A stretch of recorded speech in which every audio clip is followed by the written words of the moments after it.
Saudações. Em Goiás, 17 horas, 32 graus. Mas felizmente tem um vento até simpático. E a minha mãe foi muito gentil e lavou essa camiseta que eu tô vestindo, mas deixou para tirar do tanquinho só agora, de modo que ela tá molhada.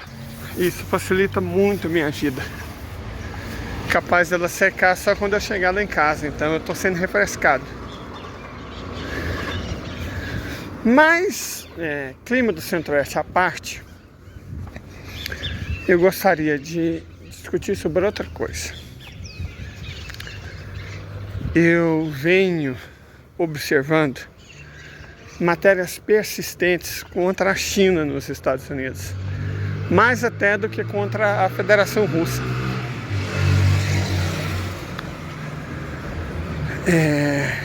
Quando eu falo nos Estados Unidos, também para os Estados Unidos, na mídia, né? Nos meios de comunicação, nas redes sociais. Eu já até falei sobre isso. Tem alguns comunicadores,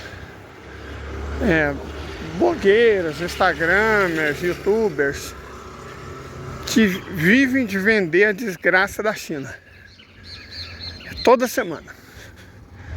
A China vai quebrar, é o setor imobiliário, é a inflação, depois quando não teve mais inflação era deflação.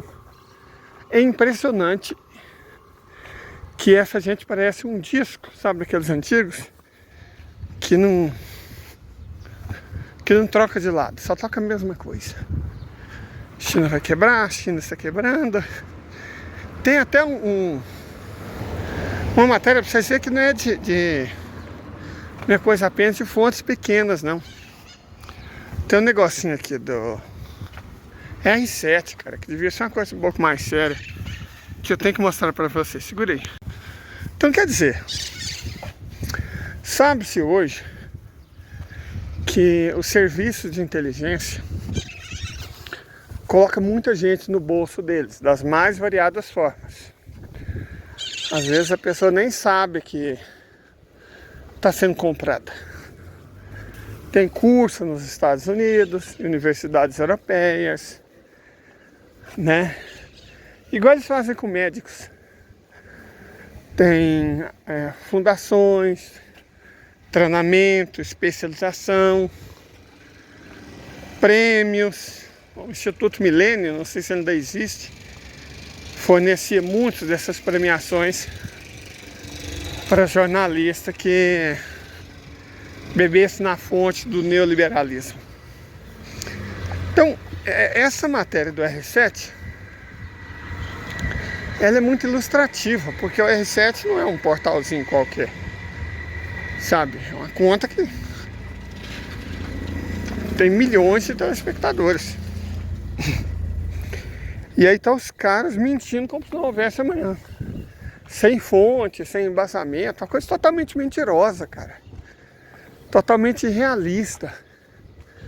Sabe, uma coisa são aqueles pastores mentindo, não pode levar a Bíblia para a Coreia do Norte, foi preso por levar a Bíblia. Sabe, você entende isso. Porque é a profissão dos pastores, né? Enganar os outros, enganar os fiéis para pegar um dízimo mais gordo. É a profissão desses caras, você não espera muita coisa deles. Certo? Não dá para esperar. É o que eles são. É o que eles fazem. Então, normal. Repito, normal, conceito estatístico. Não quer dizer que é aceitável, que não seja moralmente condenável. Quer dizer que é normal, é o que eles fazem. Agora, um meio de comunicação do poste do R7, aí assusta. Porque veja bem, que a BBC faça coisa muito pior, que a Deutsche Welle faça, mais uma vez normal, são agências do governo. Estão mentindo em nome e em prol da burguesia financeira britânica ou alemã. É para isso que elas são pagas. É para isso que o contribuinte desses países paga elas para mentir. Certo? Então, mais uma vez, normal. Mas o que o R7 ganha com isso? Ele não faz parte da mídia hegemônica. É um meiozinho de comunicação mambebe de um país periférico, cara. Qual é a do jornalista?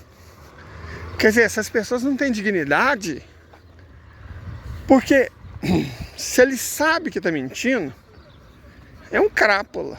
Se não sabe, é um imbecil. Sabe, não tem justificativa.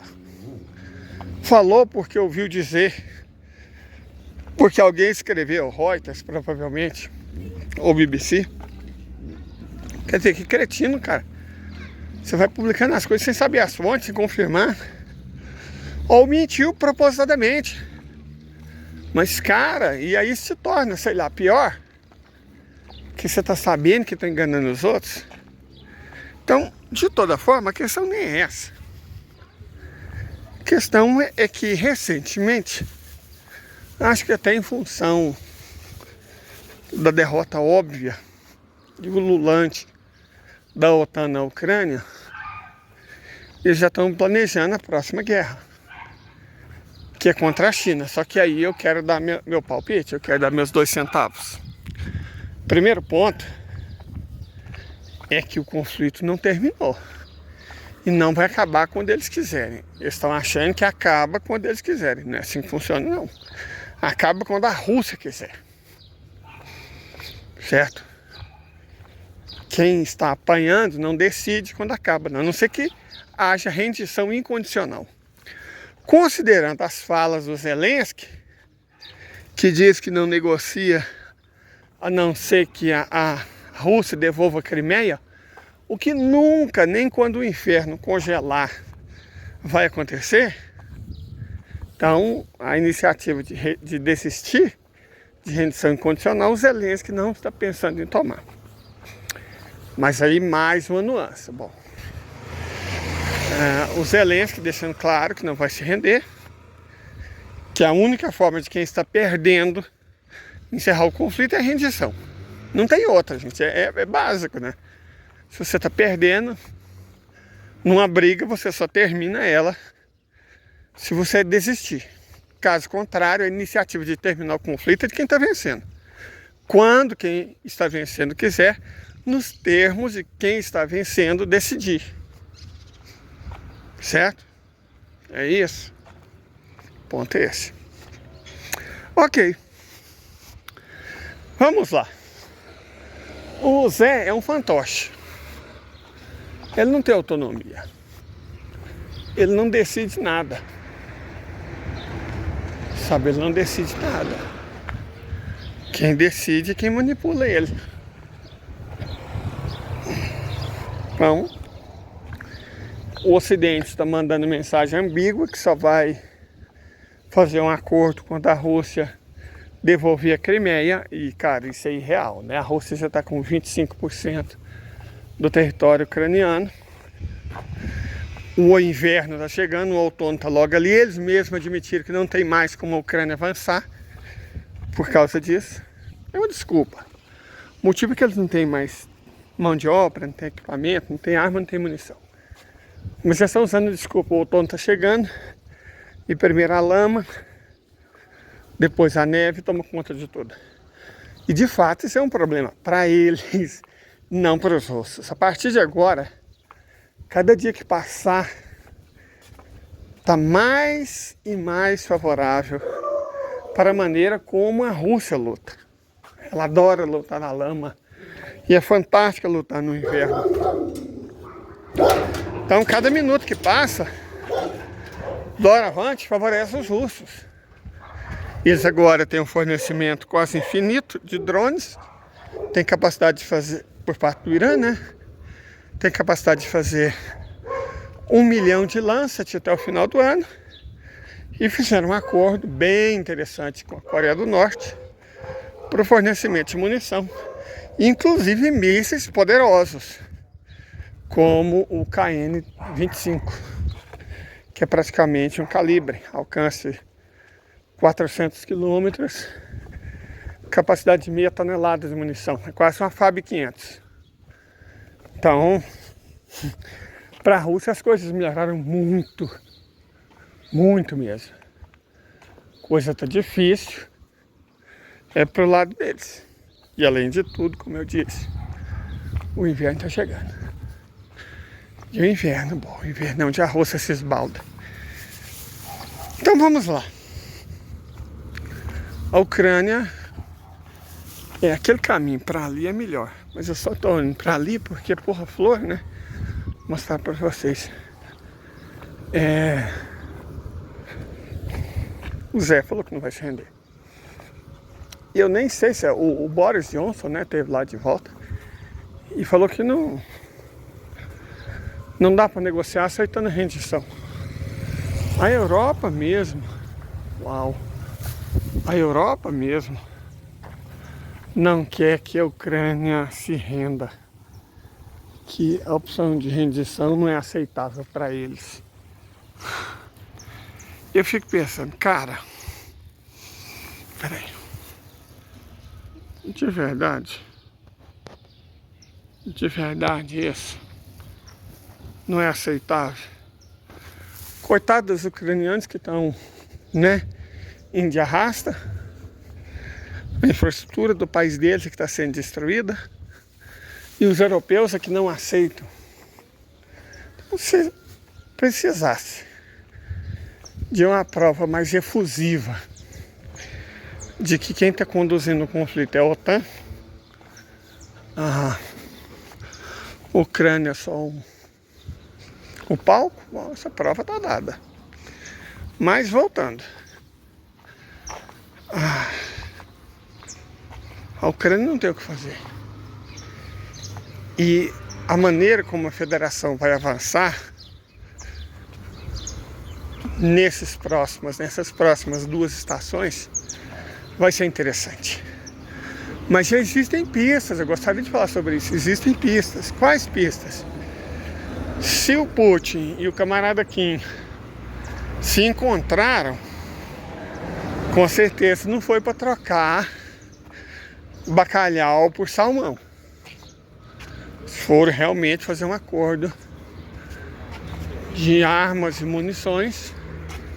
Aí eu não sei o que a Coreia Popular quer. O camarada Kim não informou, os russos não deram a menor pista. Todo mundo sabe, todo mundo sabe o que os russos querem e o que os russos vão levar. Isso aí tá óbvio. Perfeito? Todo mundo sabe. Vai. E esse mercadinho aqui?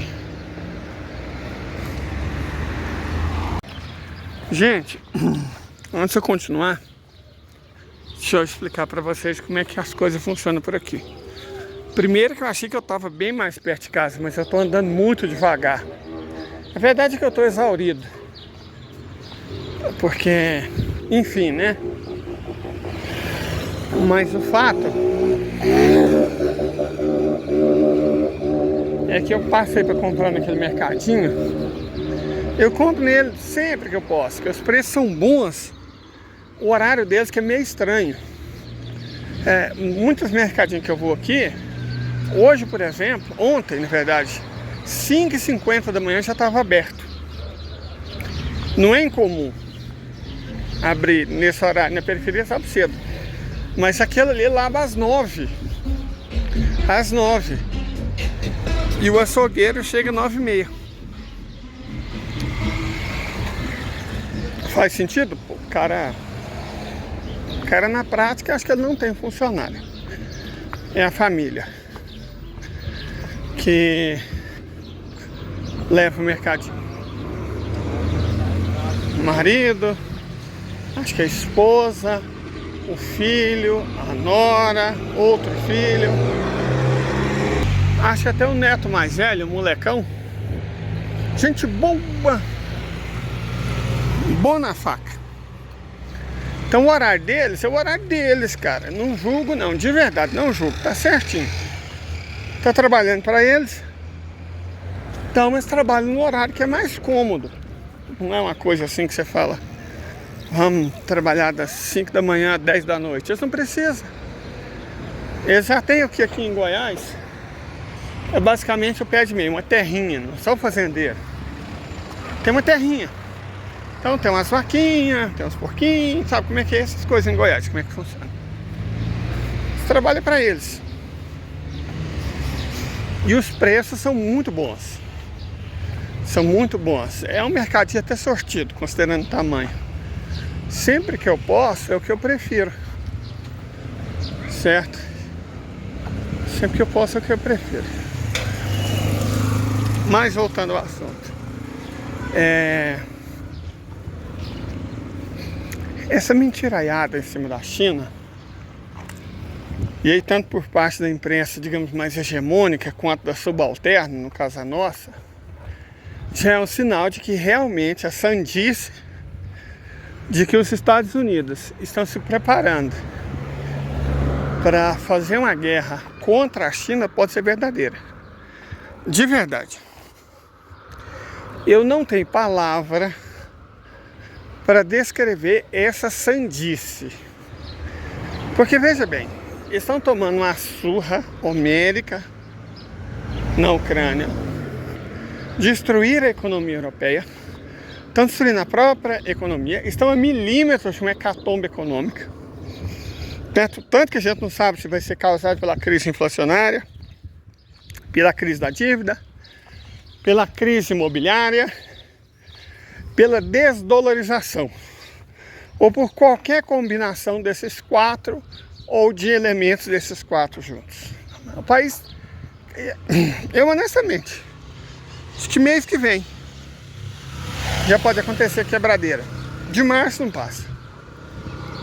Os Estados Unidos estão numa situação insustentável. E mesmo assim estão planejando guerra para 2025. E olha lá, contra a China.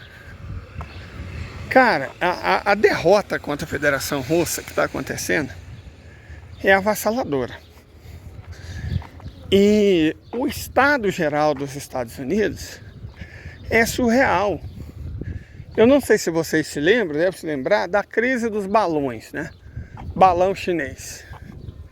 Fizeram um auê, uma palhaçada para conseguir derrubar um balão chinês já em cima do oceano. Balão meteorológico. Eles acusaram de balão espião, acusaram de OVNI, trouxeram OVNI na parada. E aí esses dias aí para trás, o F-35 perdido. Uma história muito sem pé nem cabeça, que pode muito bem ser um caso de interferência eletrônica, mas que ninguém sabe o que aconteceu de verdade, só se sabe que foi um vexame, uma humilhação. Então esse país de verdade, endividado até o talo, 125 trilhões de dólares, 55 trilhões externamente, 70 trilhões internamente, ameaçado por inflação, pobreza crônica, epidemia de drogas, perdendo uma guerra devastadora, passando por um processo enorme de desdolarização. Esse país que está sendo humilhado na Ucrânia, que está planejando uma guerra contra a China. Sério isso, cara? Porque eu vou dizer uma coisa. Enfrentar a Rússia é basicamente enfrentar no campo de batalha. Certo? E perderam, estão perdendo. Vão perder e perderão. Isso é uma coisa. A Rússia, embora ela teve um sucesso muito grande em destruir a economia europeia, porque basicamente quem destruiu a economia europeia foram os próprios europeus, né? Com as sanções, os ridículos resolveram adotar a mesma estratégia dos Estados Unidos, que nos Estados Unidos sempre tinha fracassado, que é sancionar. E aí se lascaram. Ok. Mas veja comigo. Um conflito contra a China não é que ele tem outra natureza. Ele está a algumas ordens de grandeza acima. Deixa eu explicar com carinho e calma porque isso é verdade. Estima-se que 75% de tudo que os Estados Unidos consomem é importado. Metade disso é da China. A pergunta é: os Estados Unidos estão prontos para abrir mão de metade da coisa que eles consomem? Eles estão?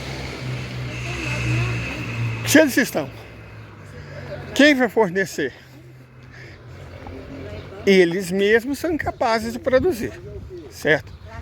Eles mesmos são incapazes de produzir. Deixa eu passar aqui.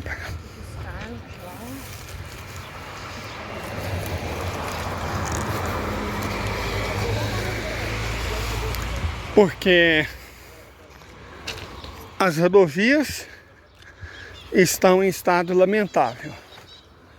A prova disso são os mais de 200 bilhões gastos todos os anos por seguro. Porque carros estragaram sob a rubrica acidente devido a péssimas condições de rodovia. As ferrovias estão descarrilhando 2, 3, 4 trilhos por semana nos Estados Unidos. A gente só ouve falar dos acidentes mais trágicos, mas não tem uma semana em que pelo menos 2 trens descarrilham em algum lugar do país. Os portos são uma piada, sobretudo se a gente compara eles aos portos asiáticos e até alguns grandes portos latino-americanos. Os aeroportos são antigos, atrasados. Se você compara um aeroporto americano com aeroportos chineses, por exemplo, nossa senhora, a diferença é brutal. A infraestrutura deles é ridícula. Recentemente, esses dias, não sei se foi hoje ou ontem, um encanamento de gás explodiu aí em algum lugar. Mas é claro que explodiu. Os americanos não fazem manutenção. Tem coisa nos Estados Unidos que foi feita no século XVIII, cara. Serviço de distribuição de água em algumas cidades é do século XVIII. Vocês têm noção disso? Mais de 200 anos. E mal eles fazem uma manutenção mambembe. Quer dizer, os americanos querem operar as coisas sem fazer manutenção nelas. Isso não existe. Por isso que os trens descarrilham. Certo? E eu creio que a manutenção até no mais óbvio, no mais básico. Veja o incidente lamentável e vexaminoso do F-35. Teria acontecido se o sistema de radar fosse bom, de verdade. Ah, ele é invisível. Invisível para as brancas dele, que mané invisível. Se tivesse um bom sistema de radar, ele teria sido detectado. E não foi, cara, não foi. Porque o sistema de radar, até o sistema de controle aéreo é falha. Perfeito? Então a infraestrutura do país é catastrófica. Eles não têm mais engenheiro, mão de obra qualificada. Como é que eles vão simplesmente reindustrializar o país? E mais. Ah, vamos reindustrializar. Vamos supor, e isso não é realista, que eles conseguissem a infraestrutura. Não vão conseguir. E conseguissem a mão de obra. Também não vão. Né? Tem que contar com mão de obra importada. Mas vamos supor que eles conseguissem. Quem paga? Porque os juros estão altos. Quando os juros estão altos, não compensa investir se você está pensando só no retorno financeiro. E os Estados Unidos são um país capitalista. Você tem que pensar no retorno financeiro. Os juros estando altos, por que você vai investir? Você não vai, cara. É arriscado, é perigoso, é custoso. Você não vai investir. Os juros estão altos exatamente porque precisa controlar a inflação. As soluções para controlar a inflação é reduzir a oferta, reduzir a demanda ou aumentar a oferta. Aumentar a oferta não tem jeito exatamente porque as condições de produção são péssimas. O ambiente macroeconômico é ruim, não há mão de obra, não há infraestrutura, não há energia, não há matéria-prima. Os americanos se acostumaram tanto que a administração de empresa é a arte de fazer negociata financeira que esqueceram como é que administra de verdade uma empresa. Eles simplesmente não sabem. São administradores de manual. Certo? Não sabe operar no nível da realidade. Então vamos supor, aí tá, eles querem investir. Como? Vão pegar dinheiro aqui, juro. Porque exatamente o Banco Central dos Estados Unidos está pagando caro para as pessoas comprar título da dívida para controlar a inflação. Aí você fala, mas é só aumentar a oferta. Primeiro que não é assim que os neoliberais fazem. Os neoliberais trabalham reduzindo a demanda, porque isso empobrece as pessoas, aumenta o desemprego e facilita a vida de todos os burgueses. Segundo, porque como eu disse, não existem as condições materiais para produzir infraestrutura, energia, matéria-prima, mão de obra, tecnologia, técnica, engenharia. Não tem. Como é que eles vão aumentar a oferta? Não tem como aumentar a oferta.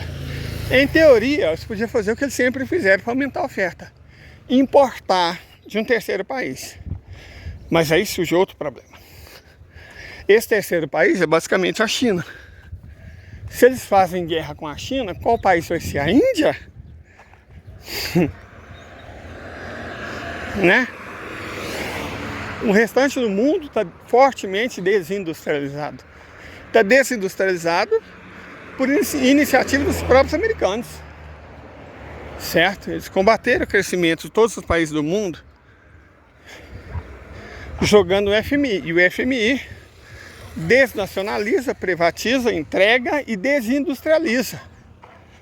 Essa é a premissa do FMI em qualquer lugar que ele entra, cara. Produziu caos. Para os Estados Unidos foi ótimo, enquanto eles ganhavam muito dinheiro com o caos. Só que no momento que eles podem precisar de importar produtos industriais que eles não fabricam, nem têm mais condição de fabricar, eles levaram o caos para o mundo inteiro. E quem vai produzir para eles? Na verdade, a resposta para essa pergunta explica algumas atitudes da Índia. A Índia está pensando nesse mercado, a Índia está pensando nessa circunstância. Só que a Índia não tem condição. Na Índia não tem como. Sabe, ela até tem uma capacidade tecnológica, tem, técnica, tem, infraestrutura no limite tem. O problema é mão de obra. Você fala, porra, mas mão de obra? A Índia é o país mais populoso do mundo. Sim, metade dessa população, 700 milhões de pessoas, é analfabeta. Então, quando você vê esses burraldos aqui no Brasil, tem que reduzir o custo da mão de obra. Esses caras é burro demais. O caminho não é reduzir o custo da mão de obra, é qualificá-la. Quando você faz aberrações como reforma do ensino médio, você só torna a mão de obra brasileira pior do que ela já é. Certo? Agora imagina da Índia, que metade dela nem alfabetizado é. Certo, de verdade. É lícito esperar que pessoas que não sabem ler e escrever vão montar semicondutores? De verdade? A Índia não tem mão de obra qualificada, que é exatamente a necessária para essa fase do desenvolvimento industrial da humanidade. Então ela não tem como substituir a China. Ela sonha com isso, os Estados Unidos também sonham, só que não vai dar certo. Pelas próprias limitações da economia indiana, não vai rolar. Então, voltamos ao problema inicial.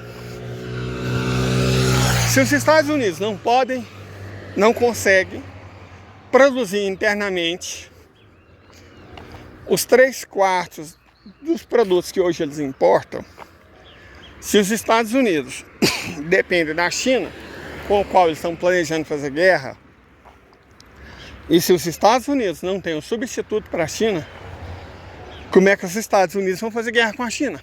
De verdade. Como é que eles vão fazer guerra com a China? Não tem como, cara. Eu nem vou entrar no mérito do próprio Estados Unidos ter admitido que a capacidade de produção da marinha deles é 200 vezes maior do que a americana. Certo? a diferença é absurda. Os Estados Unidos não tem mais como produzir arma, munição, equipamento para se defender. E mesmo assim quer fazer guerra com a China. Acha, tipo, por favor. Sabe, é um caso de esquizofrenia delirante. Perfeito? Não dá, cara. Verdade seja dita. Os Estados Unidos estão sendo governados por imbecis. E vão pagar um preço muito caro por isso. E rapidamente. Quem viver, verá. Espero que a gente sobreviva a essa onda de calor. E veja. Até a próxima.